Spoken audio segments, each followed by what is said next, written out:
Hi, I've done a flipbook of the particle sims we have at the moment, and I'll show you that, and then I'll just do a brief recap of everything we've tackled here in week 1. And we'll follow up in the next week with a few extra elements, I think, so we can discuss that after we've seen this. So I'm pretty happy with this. This has a bunch of separate pop layers, pretty much defined just by two simple advection particles. And we've also done a basic setup for the projectiles firing into the room.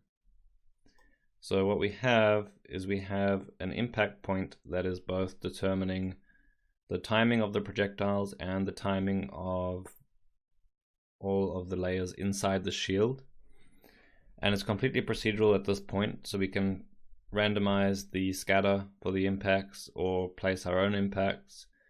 And the direction of the projectiles is completely procedural based on the normal of those impact points. So, I mean, if the director or the client wants it to feel like this guy is surrounded by people shooting, then obviously we just open up those normals again or add a noise to those, and the projectiles will automatically update. So that's all great, and I'm pretty happy with the way these layers look. We have a nice detailed internal layer after the impact, and then we have this more extreme shockwave layer which travels around the whole sphere.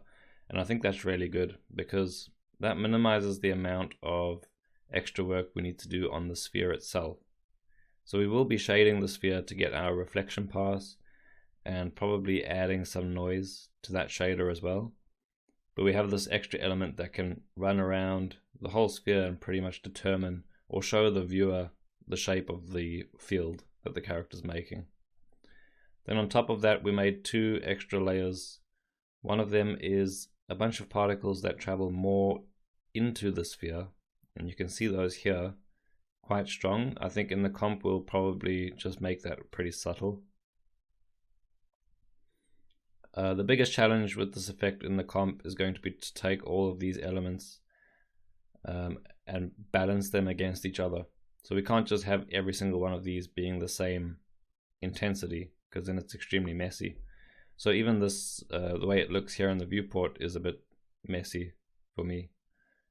So we can balance that all in comp. And then the final layer is an inverted version of those sims, and it's appearing on above the surface of the shield, just based on some distance which we've blended from the sphere itself. And I think that adds something really nice to this as well.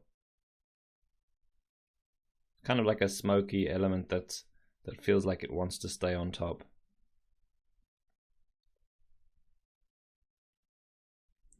So that's where we're at now at the end of week 1. And a brief recap of how we got here is a pretty simple procedural way of attaching the sphere to the character's position. So very basic. Then we scattered some points on the sphere, and those are our impact points. And here I've edited those points normals for our projectiles. On each one of those points we sim one particle which lasts for 2 frames, and we also have a section where we define when our shield exists and when it disappears. Then I'm raying those points back onto the sphere to make sure they're always attached. Over here quickly to the left, all I did was force those points to exist for 1 more frame before they actually exist, so that we had 2 frames to copy a line, and I'm just offsetting the position of that line based on a rounded value of age divided by life. Some noise on those projectiles, and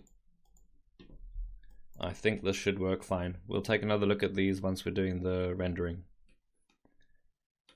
And then down here we're taking some spheres, copying them to those impact points, moving everything back to the origin so that it's easy for us to work, and we can do as much as we want with a static sphere and then just worry about moving it back afterwards. Then we have some velocities and some color from those spheres. We're adding that to our shield, and those become our sources.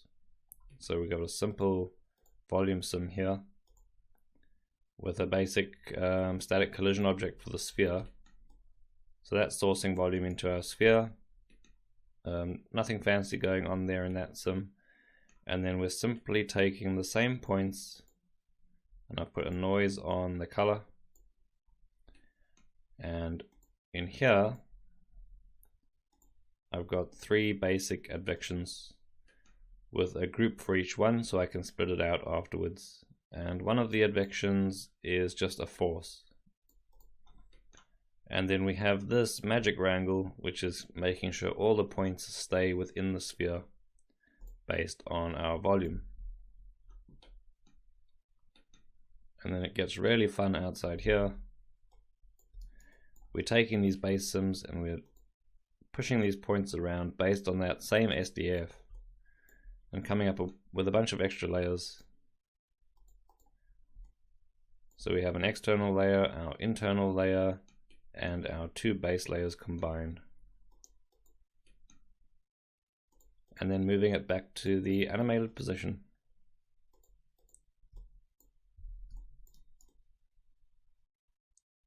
So that's where we're at. And in week 4, which is the second week of this shot, we will be working on these extra detail layers to add the sci-fi elements to the effect.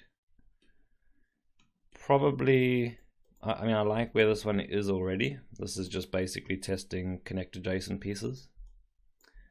And then I think we'll work on the shading of the sphere itself and get some render layers out and do some comping and potentially add an extra layer of something more sci-fi looking on top as well.